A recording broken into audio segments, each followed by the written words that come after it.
When did your tryout begin? I want somebody to give me that answer. Somebody, speak up. When you woke up this morning. When else? When you started training? Young men, your tryout started when you took your first breath. Welcome to another episode of a different basketball podcast. My name is Jordan Mount. Today I'm joined by Jamal McCoy from the Raleigh Firebirds. Jamal, man, welcome to the show. How you doing? Good morning. I don't think I've seen a beard yet that's top mine, but I think you may have me. Who's your barber? Man, a lot of work, man. Actually, just grew it back. It just grew back out, man. I kept cutting it. I was confused. I was cutting it and letting it grow, cutting it, letting it grow. So, how long does it take to grow that? Man, probably like a couple weeks for me, man. I grow like a wolf. Man, same here. Yeah. We got good genes. Good genes. Good genes for sure. Exactly. For sure. So Jamal, for the listeners that don't know, you're from Chicago. Talk a little bit about your high school experience and the head coach that you played for in Chicago and how legendary that is.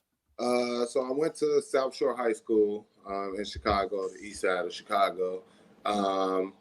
Freshman year there, I actually got serious with basketball around my freshman year, sophomore year of high school. A lot of people don't know. We got a coach named Lamont Bryant.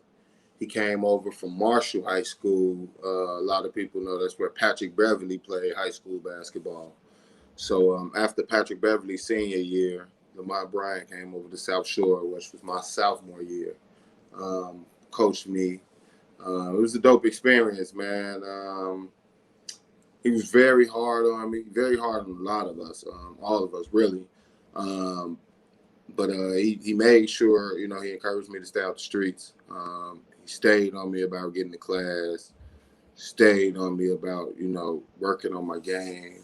He just, it was just a dope experience, man. He was a very hard-nosed coach. We pressed.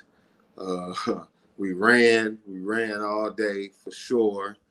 And it was just different, man. Chicago basketball is just hard-nosed, it's tough, it's physical. So having a coach that, prides itself on being a tough, hard-nosed team, he really instilled something in me that lasted throughout my whole career. That's why I play so hard-nosed now. Now, do you still have a relationship with him now? Do you still talk to him today?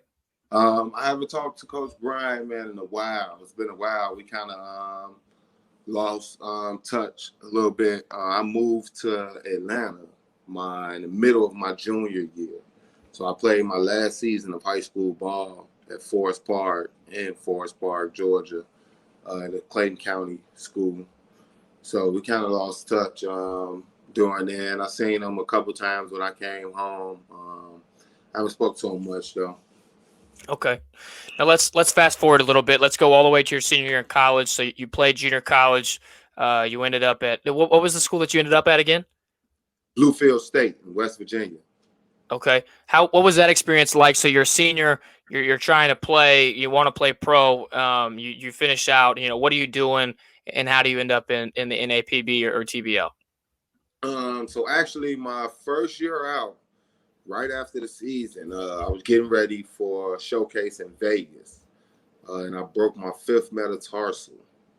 So I was actually out for about 6 weeks, man. So right after my senior season, it wasn't too good for me. I got hurt, but that probably was my bright spot because it actually taught me a lot. I had a chance to actually sit down and reflect, study the game more, actually become a little more intelligent with it. And then it just made me appreciate the game more, appreciate the little things, the grind more, like being able to get up and walk and go for a jog. So it definitely made me appreciate things like that more. The journey after going pro was very tough. Of course, you're coming out of a small school. Then I wasn't averaging no crazy numbers. So, of course, for me, it was more like, man, I'm going to just show up, show out, and get on these people's radar, showcase everything I got, because me sending film or me sending numbers wasn't good enough to really catch your eye. Right. The numbers not that eye-popping. It's not like the film was just all LeBron James and Kobe dunks and fadeaways. So, yeah, Right. so, Yeah. for me, it was more about getting in front of the right people, and, just believing in what I can offer and believing what I can do. And, that paid off for me. My first year in APB, I got a call down and got invited to training camp. Ohio Cardinals, Mike Perini called me down. Thank you to him. Gave me my first pro opportunity for real.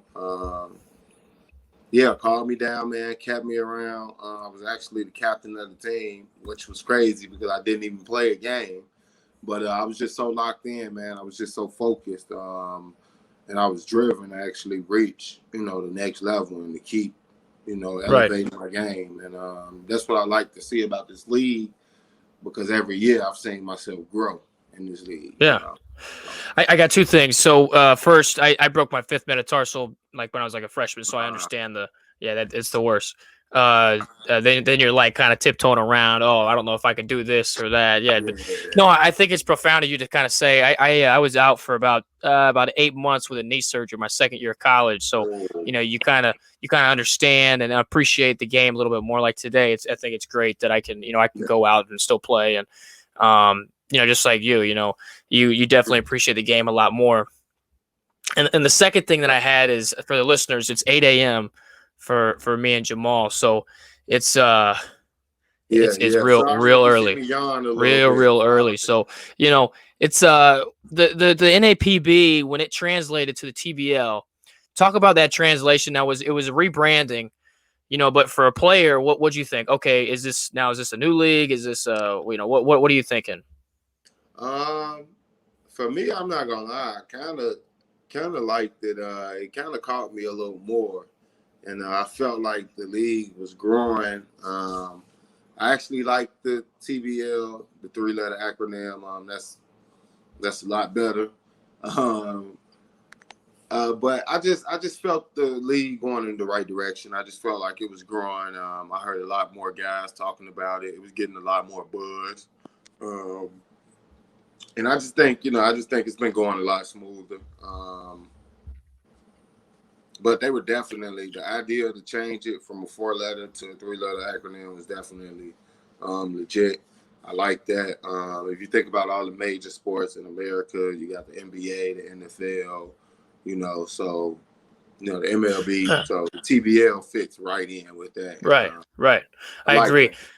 So let's talk a little bit about Raleigh. You've been there for 2 years. Yeah. How do you like the city? How do you like the, have you settled in? Are you part of the community? How's that looking outside of basketball? What's life like for you in Raleigh? It's nice, man. I love it here. It's a very beautiful place. It's a good mixture between the urban and the rural worlds. I got my son out here now. I brought my son down. So he's actually been here with me for the summer. He enjoys it. He wants to move here. So that's awesome, man. That's always awesome when you get that's awesome. Make a kid happy, man. Make a kid smile. Getting engaged in the community though, man. I've done a few activities, mentoring some kids, going to some camps, speaking with some kids, training some kids here and there, building this brand, man, and just showing these kids, no matter what, even with limited resources, if you want something, you can have it. You just got to really go attack your dreams. So me and my time, man, is, basically out branding, mentoring, and just keeping, just keeping a good eye on these kids, man, and sharing all the knowledge I can possibly share. Where does that come from? Where does that joy of mentoring come from? Were you mentored as a kid and you're like, okay, I want to do this, or were you like, okay, maybe when I get older, I can show these kids where all the potholes are and help them out in that regard? Where does that come from? It actually comes from having limited of that growing up. I want to give a big shout out to John Maney. He ran South Shore United Methodist Church. That was our basketball team. We played a lot of my friends from the east side of Chicago. A lot of us from that area would go and play basketball there for the church. And he started up a team. It started off with us breaking in to the church, sneaking in the gym. And then they called him and was like, yo, we got some kids steady breaking in, can you can you come up and, watch them if we open the gym for a couple days? So it went from that to us having a team to us really having something to look forward to on those days. So it kind of kept us out of trouble. So that right there, showed me, just woke me up to how something so small from being in the gym, 2 hours a day, 3 days out the week, opposed to being outside on the streets, can change your life. So for me, it was just more about what me and my friends didn't have, and then seeing some of those small examples, like what John did for us was amazing. Coach Carter used to do little things, discipline us and talk to us. Coach Brian did. So it's just, a lot of us grew up without fathers or father figure. So it's just limited resources, and something that motivated me to do that, man. Actually experiencing growing up in poverty, witnessing kids grow up in poverty, just watching the news, man. So, I'm easily influenced by that. Just looking in children's eyes, seeing, that hurt or the lack of knowledge. So that's what influences me, man, for sure. I think that a lot of athletes come from a lower middle class, like most of us do, and you doing that and using your platform as a professional athlete to help these kids is amazing, because we were talking the other day, last week we're in a business meeting, and we're telling this prospective team, like, listen, kids really don't know the difference between an NBA player and a guy that's playing professional. We're all about the same height. You got, you know what I mean? So, if you can pour into them, they're like, oh, that's the greatest thing in the world. You know what I mean? Because you're getting that attention, that one-on-one, and maybe even, 10-on-1, whatever it may be, or 1-on-10, like, you're still pouring into those kids. And so, I want to talk a little bit about your brand that you were telling me about last night. Tell us what it is. Let's give a quick, 2-3 minute synopsis over it, and kind of tell the listeners what you're doing. Okay. So it's Doubted Overachievers. It's about exceeding expectations and achieving goals through circumstances and situations we've been in. This is one of my first shirts I actually dropped. Got the good plug on here. Little wrinkle right now. As you can see, this is just a prototype, just playing around with it. As you can see, that's my face there with the Doubted across it. Now, I do have a brand of these dropping. Some will say Doubted, some will say Overachievers. I'm going to do that Chicago edition. But my brand, man, is really for, for people to look at and feel. I want people to get the feel, the sense of urgency that you can accomplish, you can achieve whatever it is that you want to, regardless of your limited resources. Like the rose that grew from concrete, it really was motivated by Tupac. You see a rose growing out of concrete, you're going to marvel at just like how amazing it is that while it's a rose growing out of concrete, you're not going to worry about the petals and how it looks or how it's leaning cricket. You're going to be more like shocked and like, wow, it's growing out of concrete.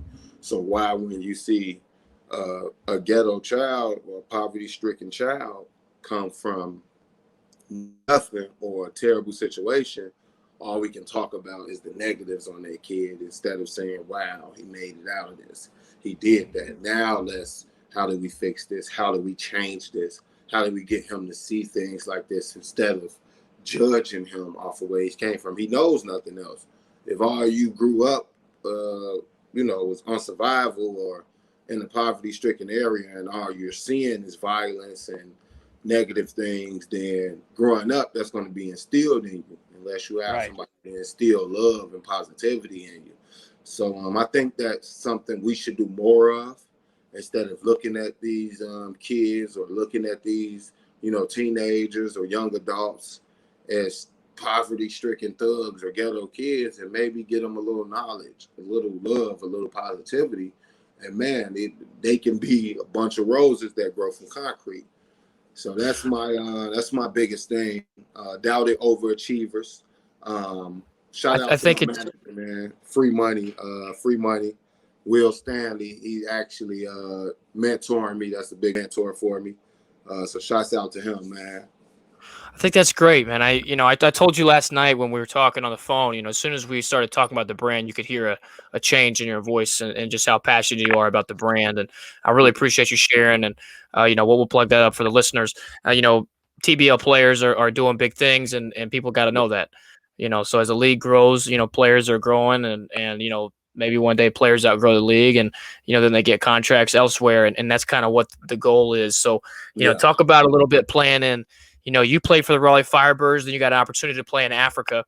Talk a little about that opportunity in Africa. How was that? You spent 2 months there. What was the playing experience like compared to TBL and how great of an experience it was? It was definitely a great experience. The refs are pretty similar. I give you that, man. Both. No, the TBL refs were better. We're a little better. Africa over there, man. The game is very physical. Those guys are in some outstanding shape over there, man. Those guys very physical. As far as learning the game of basketball and skill, over there we do move a little faster. We do move a little faster here. But there, man, the love for the game, the passion was just so amazing. We got there. I know, like, people always tell us, oh, when you get overseas, you're going to be the man. You're going to be the man. They love you. But it's one thing to hear about it, and then it's one thing to feel it. And my biggest thing over there, man, was kids just running up to me and just very excited. Asked me for the autograph.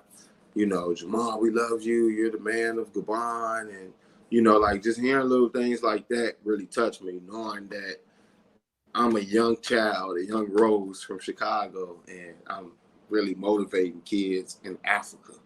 Like, you would have asked me that when I was 11. Yo, Mom, you going to be in Africa one day motivating kids? Me? No, I don't think so. Right. But I think that was the biggest thing for me, man, that I took from it. Just learning a little bit about their culture. But really just touching those kids, man. Those kids actually still message me till this day. I get messages, follows, comments. I still, I'm still in touch with those kids, man. So it was an amazing experience. The food was wonderful.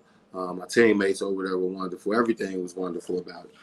That's awesome. I have a buddy that plays. He plays in Japan, and he's like the LeBron of Japan. So, it's incredible. Like, you show up, and you can only have 2 Americans per team normally. Yeah. So 1 or 2, and then once you're, and then you're, it's an incredible experience. Real quick, let's talk a little bit about TB. Are you planning on playing in TBL this next season? I really want to working on some overseas things right now. Okay. Waiting to see what happens with this. If I'm still home, then of course I'm going to play in it for sure. Yeah. But the way it's looking right now, I mean, we may be over the waters. That's something to stay tuned for. Okay. Can't get the fans too much on the interview right now. You gotta let them. Gotta give them something to watch. Gotta simmer. For the journey. Exactly. So, exactly. I worked out for a few teams over the summer, so we're waiting to hear back and see what happens. Got a couple things in the work. So, man, if it open back up and I'm home, of course I'm playing. So, I mean, let's just see. That's up to God, man. God controls it. He has it. He knows what's best. So, that's right. I definitely would be excited though if it started back up, man. And I'm here and it's rolling. You got some unfinished business left in the TBL, man. Well, let's that's what TBL is all about, man. We're all here to give opportunities to players, and if you can go overseas and go get a bag, then let's do it, right? You got to get it done. Well, this is my favorite part of the show. I don't know if you've seen any of the podcasts, but this is the listeners' favorite part of the show as well. So it's a speed round. I'll set the timer for 1 minute. You got to answer as many questions as possible.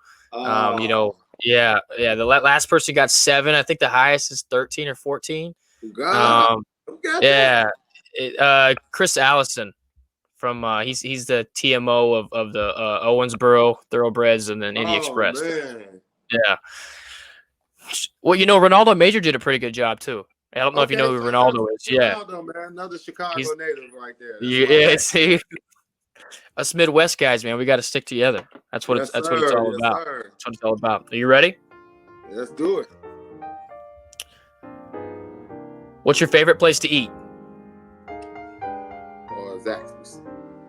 Favorite part of TBL? Travel. What is your favorite food? Grilled chicken. What is your favorite place to visit? Vegas. Who's your favorite singer? Aaliyah. Ooh. What's your favorite movie? Above the Rim. What is your favorite book? Ooh. Mamba Mentality. What is your favorite fruit? Strawberries. Favorite candy bar? Butterfingers. Favorite animal? Monkeys. What is your favorite thing to order at a fast food place? Oh, chicken strips for sure. Extra crispy. What is your favorite dessert? You got 3, 2, Cheesecake. 1.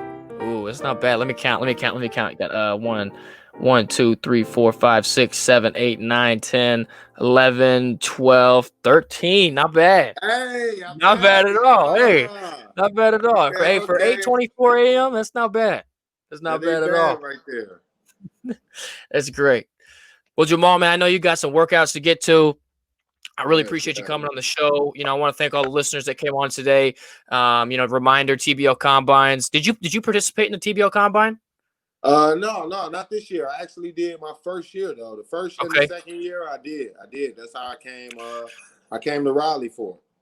So the next one's gonna be in Memphis, Tennessee, August 22nd. Players are looking to get in. Sign up online at thebasketballleague.net. Jamal, real quick, let's go 20 seconds. Give some advice to players at these combines. What you got for me? Hey man, go in there. Be very vocal. Keep in mind that you're going to a combine. Everybody wants to showcase their game. Everybody think you just do that by dribbling and shooting. If you got 100 people in the gym dribbling and shooting, then you got this one over here diving on the floor, playing defense, grabbing rebounds. Who you think everybody's going to see? So That's great keep advice. that little thing in mind. Stay vocal. Stay positive, and man, do the little things. Be a great teammate. Make the right plays. That's great advice. Well, Jamal, thanks again to all the listeners. We appreciate you guys. If any type of sponsorship that any businesses are interested in want to sponsor the show, that'd be greatly appreciated. Jamal, man, again,